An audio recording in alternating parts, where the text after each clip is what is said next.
क्या पाकिस्तान से टूट गया ईरान का भरोसा? क्या अब चीन इस पूरे संकट में नया गेम चेंजर बनने जा रहा है? और क्या हॉर्मुज स्ट्रेट का बढ़ता तनाव दुनिया को एक बड़े टकराव की तरफ ढकेल रहा है? मध्य पूर्व में हालात इस समय बेहद संवेदनशील बने हुए हैं। एक तरफ अमेरिका और ईरान के बीच पुराना टकराव लगातार गहराता जा रहा है, तो दूसरी तरफ पाकिस्तान खुद को एक अहम मध्यस्थ के तौर पर पेश करने की कोशिश कर रहा है। लेकिन अब वही कोशिशें उल्टी पड़ती नजर आ रही हैं। तेहरान को अब इस्लामाबाद की नीयत और उसकी निष्पक्षता पर संदेह होने लगा है। ईरान को लग रहा है कि पाकिस्तान अब एक स्वतंत्र मध्यस्थ नहीं रहा, बल्कि वो अमेरिका के दबाव में काम कर रहा है। यही वजह है कि ईरानी मीडिया में पाकिस्तान के आर्मी चीफ को लेकर तीखी आलोचना देखने को मिल रही है और उन्हें पोस्टमैन तक कह दिया गया, यानी एक ऐसा व्यक्ति जो सिर्फ संदेश पहुंचाता है, खुद कोई निर्णय लेने की स्थिति में नहीं है। इस पूरे घटनाक्रम ने उस समय बड़ा मोड़ ले लिया जब इस्लामाबाद में होने वाली एक अहम कूटनीतिक बैठक अचानक रद्द कर दी गई। ये बैठक अमेरिका और ईरान के बीच दूसरे दौर की बातचीत के लिए तय की गई थी। पाकिस्तान को उम्मीद थी कि वो इस बातचीत के जरिए अपनी कूटनीतिक ताकत दिखा पाएगा और दोनों देशों के बीच पुल का काम करेगा, लेकिन ईरानी अधिकारियों ने साफ तौर पर इसमें शामिल होने से इनकार कर दिया। ईरान का रुख बिल्कुल स्पष्ट था। जब तक अमेरिका हॉर्मुज स्ट्रेट में अपनी नौसैनिक नाकेबंदी खत्म नहीं करता, तब तक किसी भी शांति वार्ता का कोई औचित्य नहीं है। यह सिर्फ एक शर्त नहीं थी, बल्कि एक सख्त संदेश था कि ईरान अब दबाव में आकर बातचीत नहीं करेगा। पहले जमीन पर बदलाव चाहिए, उसके बाद ही बातचीत की मेज पर वापसी संभव है। इस फैसले ने पाकिस्तान की रणनीति को गहरा झटका दिया, क्योंकि वो इस बैठक को अपनी बड़ी कूटनीतिक उपलब्धि के रूप में पेश करना चाहता था।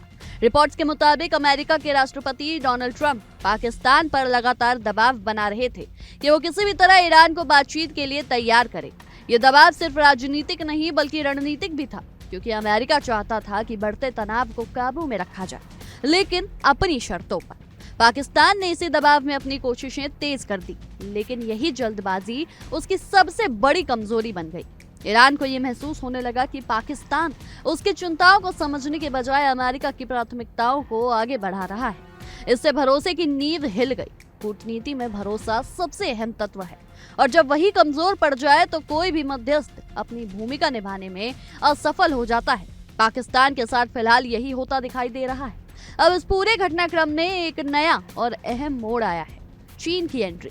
सूत्रों के अनुसार पाकिस्तान ने अपनी कमजोर पड़ती साख को संभालने के लिए चीन से संपर्क साधा है।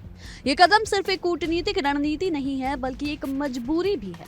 पाकिस्तान को यह एहसास हो गया है कि वो अकेले इस जटिल स्थिति को संभाल नहीं सकता, खासकर तब जब ईरान का भरोसा उस पर से उठता जा रहा है। चीन की भूमिका यहाँ बेहद दिलचस्प हो जाती है। बीजिंग इस पूरे मामले में सिर्फ एक दर्शक नहीं है, बल्कि उसका सीधा हित इससे जुड़ा हुआ है। हॉर्मुज स्ट्रेट दुनिया के सबसे महत्वपूर्ण समुद्री रास्तों में से एक है, जहां से वैश्विक तेल आपूर्ति का बड़ा हिस्सा गुजरता है। अगर यहाँ तनाव बढ़ता है या रास्ता बाधित होता है, तो इसका सीधा असर चीन की ऊर्जा जरूरतों और उसकी अर्थव्यवस्था पर पड़ेगा। यानी चीन के लिए ये सिर्फ कूटनीतिक हस्तक्षेप नहीं है, बल्कि एक आर्थिक और रणनीतिक आवश्यकता भी है। यही वजह है कि वो चाहता है कि अमेरिका और ईरान के बीच किसी तरह का स्थायी समाधान निकले, ताकि इस महत्वपूर्ण समुद्री मार्ग पर स्थिरता बनी रहे। इस संदर्भ में पाकिस्तान और चीन मिलकर एक 6 सूत्रीय योजना पर काम कर रहे हैं। इसे एक सैद्धांतिक फ्रेमवर्क कहा जा रहा है, जिसका उद्देश्य है ईरान को भरोसा देना और रुकी हुई वार्ता को फिर से शुरू करना। इस योजना में कई अहम पहलू शामिल हैं, जो सिर्फ सुरक्षा तक सीमित नहीं, बल्कि दीर्घकालिक स्थिरता पर केंद्रित है। इस प्रस्ताव के तहत परमाणु और बैलिस्टिक मिसाइल कार्यक्रम पर नियंत्रण की बात की गई है, ताकि क्षेत्र में हथियारों की होड़ को रोका जा सके। इसके साथ ही ईंधन को मजबूत सुरक्षा आश्वासन देने की कोशिश की जा रही है, ताकि उसे ये भरोसा दिलाया जा सके कि भविष्य में उसके खिलाफ किसी तरह की आक्रामक कार्रवाई नहीं होगी। सबसे महत्वपूर्ण बात है दीर्घकालिक गारंटी, यानी ऐसा आश्वासन जो समय के साथ कमजोर ना पड़े। ईरान की सबसे बड़ी चिंता यही है कि पिछले अनुभवों में समझौते टिकाऊ साबित नहीं हुए, इसलिए वो इस बार किसी भी समझौते से पहले ठोस और विश्वसनीय गारंटी चाहता है।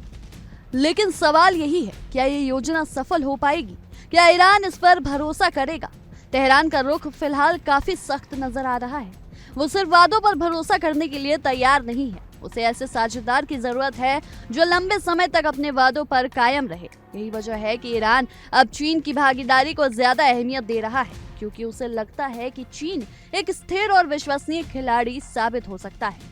इस पूरे घटनाक्रम का असर सिर्फ अमेरिका, ईरान और पाकिस्तान तक सीमित नहीं है। अगर हॉर्मुज़ स्ट्रेट में तनाव और बढ़ता है तो इसका असर पूरी दुनिया पर पड़ेगा। तेल की कीमतों में उछाल आ सकता है, जिससे कई देशों की अर्थव्यवस्था पर दबाव बढ़ेगा। इसके साथ ही वैश्विक सप्लाई चेन भी प्रभावित हो सकती है, जिससे व्यापार और उद्योग पर असर पड़ने वाला है। यानी ये सिर्फ एक क्षेत्रीय विवाद नहीं, बल्कि एक ऐसा संकट बनता जा रहा है जिसका असर वैश्विक स्तर पर महसूस किया जा सकता है। अब सबसे बड़ा सवाल यही है कि आगे क्या होगा। क्या पाकिस्तान अपनी खोई हुई साख को फिर से हासिल कर पाएगा? क्या चीन इस जटिल कूटनीतिक समीकरण को संतुलित कर पाएगा? और सबसे अहम, क्या अमेरिका और ईरान के बीच तनाव कम होगा या ये टकराव और गहराएगा? इन सभी सवालों के जवाब आने वाले समय में सामने आएंगे, लेकिन फिलहाल इतना तय है कि मध्य पूर्व की ये कूटनीतिक शतरंज अब और भी जटिल होती जा रही है। फिलहाल के लिए हमारे इस रिपोर्ट में इतना ही। आपकी इस विषय में क्या कुछ राय है, हमें कमेंट्स में जरूर साझा करें। और देश दुनिया की ऐसी ही तमाम खबरों के लिए देखते रहिए इंडिया डेली।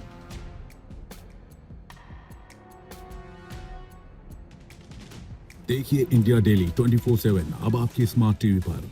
इंडिया डेली मौजूद है सभी डिजिटल प्लेटफॉर्म पर लाइव और लगातार। इंडिया डेली 24/7 हर दिन राष्ट्र को समर्पित।